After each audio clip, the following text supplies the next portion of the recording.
So we're going to say, whatever you want to call it, f prime of x or dy dx, f prime of x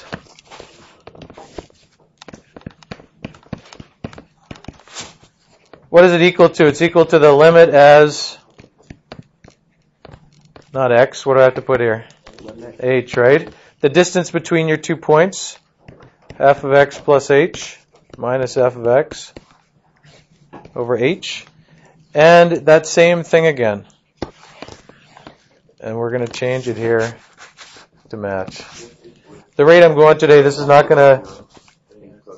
Yeah, I got to put 0, you're right. You were right.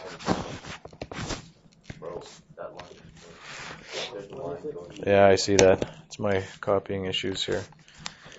Okay. If we want the right-hand derivative, no, I said a over here, didn't I? So I suppose we have to talk about, they should put an a in here. I told you we're going to have to erase, didn't I? I have to erase. I don't know if you do. Okay, it's the same idea though, right? At a specific point, at the point A, if you want, wherever this is here, if you have A here, if you want the right-hand derivative, A plus H is on this side. You're approaching where H is coming from the positive side of 0. You're approaching when H becomes 0, the distance gets down to 0, but you're doing it so that H is a positive number here, so you're coming from the plus side, because that means you're coming from this side. This is moving this down like this so that that point comes from that side. If you want the derivative from the left-hand side, you need to do this on the other side here. And you're going to have to make H come from the negative side. So that means you're moving this from this side. All right. You're looking at the slope. Remember, the definition is the slope between 2 points as you push that one closer together. So the right-hand derivative is just as you come from the right side, where H is approaching 0 from a positive side. And the left-hand derivatives as H approaches 0, starting with negative numbers. If you're kind of calculating this manually, you could start with the distance this way is -1, then maybe -0.5, and then -0.1, and -0.01, and so on, right? As you move that over. Are we okay with that idea? Let's calculate the derivatives here kind of algebraically, and then maybe look at what's happening. What does this function look like here?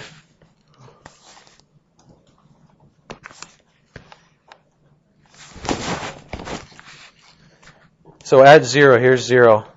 On the right side, this is 2x. And on the left side, you have x squared.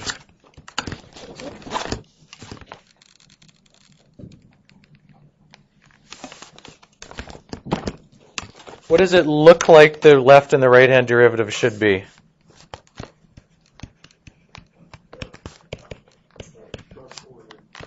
It's a sharp corner, so at that point, it's important to realize, that f prime at 0 is undefined, right?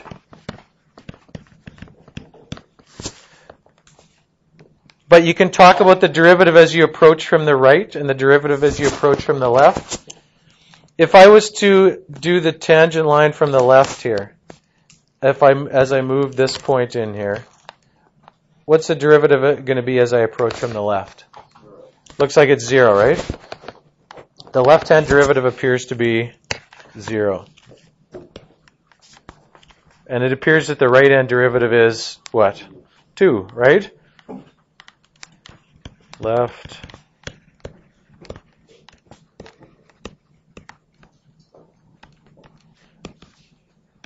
And the right-hand derivative equals 2.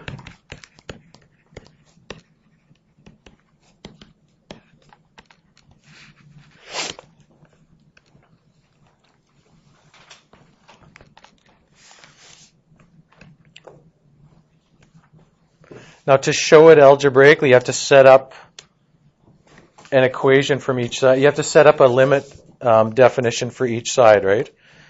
On the left-hand side, let's do that one first.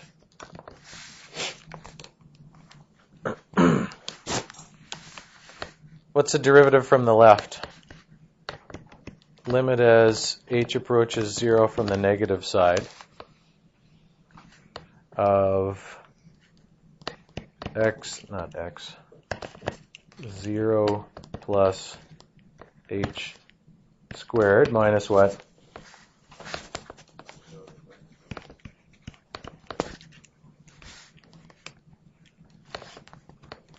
Over h, right? You could simplify that pretty easily, right? Because it's all zeros. What's that going to be?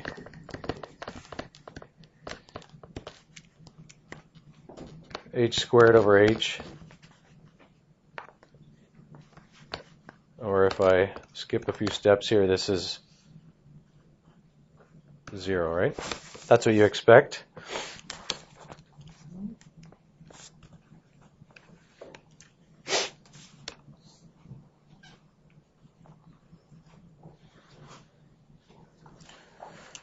What about from the right?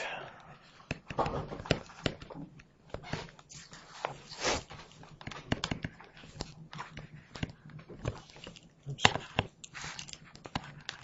you try and work through that actually before I do it here?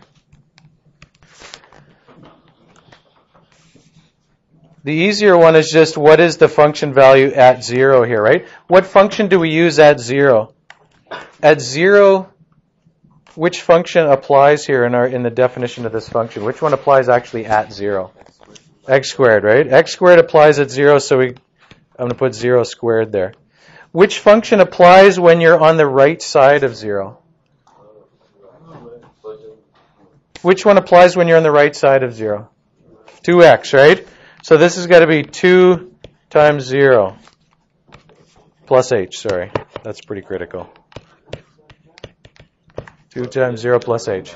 What's that? For this one, does it really matter? No, because you need that h there. Yeah. If you use x squared, don't you end up with the same as over here? It's going to end up as 0.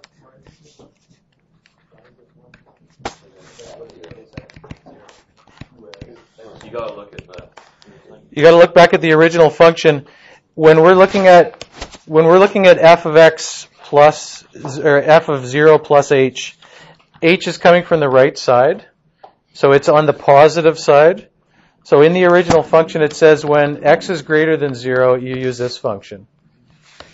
Remember, you're taking a point and pushing it closer, right? So you're putting one point at 0, and one point, you're moving this one closer to define that. No matter how close you get there, you use the 2x part of it.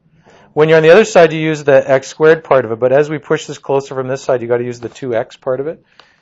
So when you're doing one-sided derivatives, it might be that you have a different function you're using for each part of it.